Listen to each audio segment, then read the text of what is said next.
Selamat datang di Deep Dive kita kali ini. Kita mau gali nih sebuah ringkasan presentasi yang menarik banget soal praktek baik ngajar sholat dan zikir. Oke. Sumbernya dari mana nih?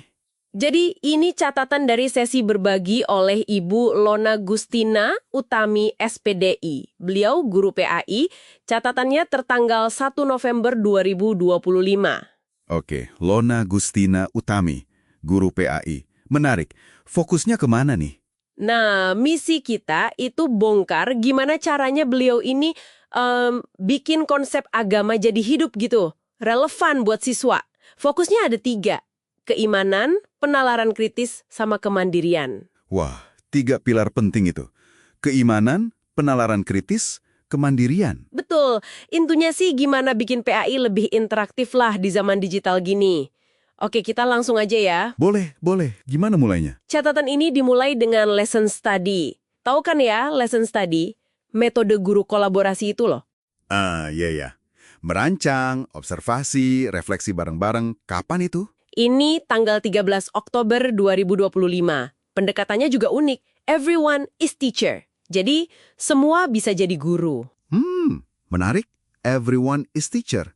Topiknya apa? Topiknya perilaku ketakwaan sebagai pemaknaan sholat dan zikir. Jadi gimana takwa itu kelihatan dari sholat dan zikirnya. Oke. Terus teknisnya gimana di kelas? Jadi gini, siswa diminta nulis 1 pertanyaan aja di kertas.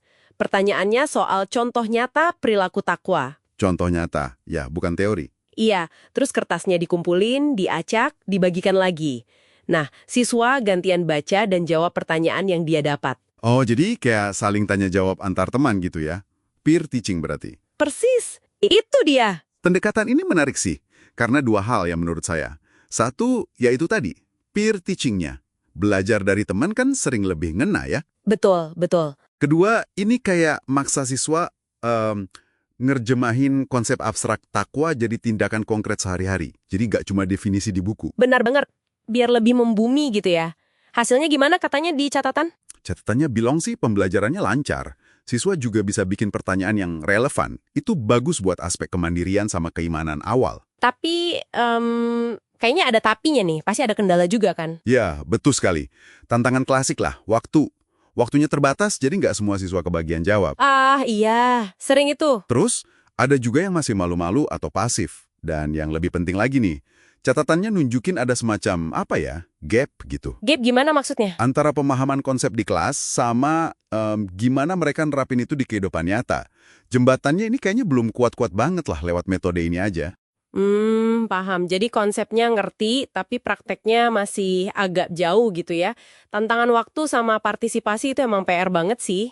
Nah, iya kan? Tapi menariknya nih, kayaknya Bu Lona ini nggak berhenti di situ.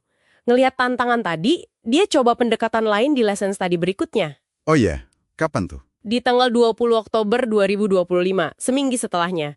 Kali ini pakai, nah ini seru, Project Based Learning, PJBL. PJBL. Ini biasanya ampuh nih buat bikin siswa aktif. Gimana dia terapinnya? Topiknya proyek kreatif quote tentang sholat dan zikir. Jadi bikin kutipan inspiratif gitu. Quotes ya? Tujuannya apa spesifiknya? Biar siswa bikin quote yang isinya gimana sholat dan zikir itu bisa mencegah perbuatan keji dan mungkar, terus nanti dipublikasiin. Wah, oke. Dipublikasikan kemana tuh? Nah, itu detailnya nggak disebut. Tapi intinya ada aspek publikasinya, dan uniknya lagi, ini proyek kolaboratif banget. Kolaboratif gimana? Jadi melibatkan guru bahasa Indonesia buat bantu merangkai kata-katanya biar bagus, terus guru TIK juga buat aspek media digitalnya. Wah, lintas mapel ya jadinya. Keren. Iya, siswa dibagi 6 kelompok. Masing-masing bikin 2 quote, 1 sholat, 1 zikir, pakai gawai mereka. Nah, ini nih, langkah yang menurut saya cerdas banget. PJBL ini kalau lihat catatannya, hasilnya gimana? Katanya sih positif banget. Semua siswa aktif terlibat dan berhasil bikin quote sesuai instruksi. Mantap. Kalau kita lihat gambaran besarnya nih ya, ini kan bukan cuma soal PAI jadinya. Maksudnya? Ya ini soal adaptasi pendidikan agama ke dunianya siswa sekarang yang digital banget. Plus, secara eksplisit ngajarin skill kolaborasi kan? Oh iya benar juga. Nah, terus kaitannya sama tujuan awal tadi gimana? Yang keimanan, penalaran kritis, kemandirian. Justru di sini, PJBL ini kelihatan kuatnya. Kemandirian jelas terasa. Kan mereka punya proyek sendiri kan? Keimanan jadi lebih dalam. Karena bukan cuma nerima info, tapi mereka menciptakan sesuatu yang bermakna soal sholat dan zikir. Oke, terus penalaran kritisnya? Nah, ini yang penting. Penalaran kritis. Siswa kan nggak cuma ngulang definisi ya. Mereka harus mensintesis pemahaman mereka soal fungsi sholat zikir jadi sebuah quote yang orisinal, yang bisa dipahami orang lain. Maksudnya mereka harus mikir gimana cara nyampein pesannya gitu ya? Iya, itu kan mendorong interpretasi personal, aplikasi personal. Nggak cuma nerima pasif aja, harus mikir ini pesannya apa, gimana cara ngomonginnya biar kena. Wah, iya ya. Jadi nggak cuma sholat mencegah perbuatan keji dan mungkar, tapi gimana itu diekspresikan secara kreatif. Tepat. Tapi Project BL gini, apalagi pakai teknologi, pasti ada tantangannya juga dong. Ya, pasti ada. Dan catatannya juga jujur kok soal ini. Ada kendala praktis, misalnya yaitu beberapa siswa nggak punya kuota internet. Masalah klasik era digital ya. Betul. Terus ada juga kesulitan, gimana ya, mancing kreativitas siswa dalam waktu singkat. Kan nggak semua langsung klik idenya. Bener juga. Apalagi kalau dikejar waktu. Dan waktu presentasi hasil akhirnya juga terbatas. Jadi nggak semua kelompok bisa maksimal nunjukin hasilnya. Ini jadi catatan buat perbaikan ke depannya. Oke, jadi kalau kita tarik benang merahnya nih dari dua pendekatan Bulona nih, meskipun caranya beda, kayaknya tujuannya sama ya. Bikin PAI itu jadi lebih, nggak kaku, nggak berjarak gitu dari dunia siswa. Tepat sekali. Itu intinya.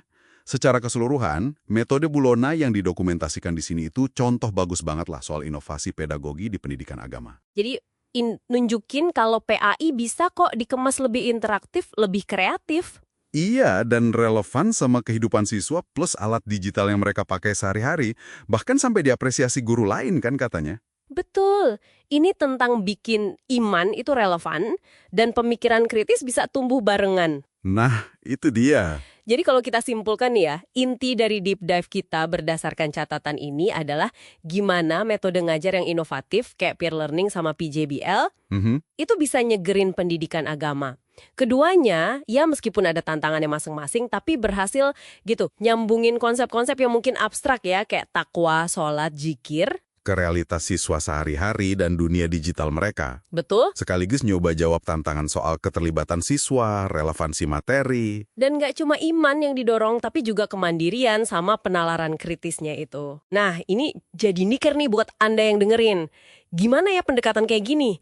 Maksudnya, ngubah konsep jadi aktivitas interaktif atau proyek kreatif, itu bisa Anda adaptasi buat konteks belajar Anda sendiri. Mungkin di map lain atau topik yang beda. Gimana topik yang kesannya tradisional bisa dibikin lebih dinamis gitu. Dan ini satu pemikiran terakhir nih buat Anda renungkan juga. Catatan ini kan nyebut penguatan penalaran kritis sebagai salah satu tujuan utama ya kan? Iya, betul. Selain keimanan. Iya, betul. Pertanyaannya gini, sejauh mana sih aktivitas yang dorong siswa bikin interpretasi dan ekspresi mereka sendiri, kayak bikin quote tadi, itu bisa barengan numbuhin keduanya? Maksudnya iman sama kritisnya jalan bareng gitu? Iya. Iman yang lebih personal, lebih dalam, sekaligus keterlibatan kritis sama ajaran agamanya. Bukan sekedar nurut aja. Nah, itu mungkin sesuatu buat direnungkan lebih lanjut.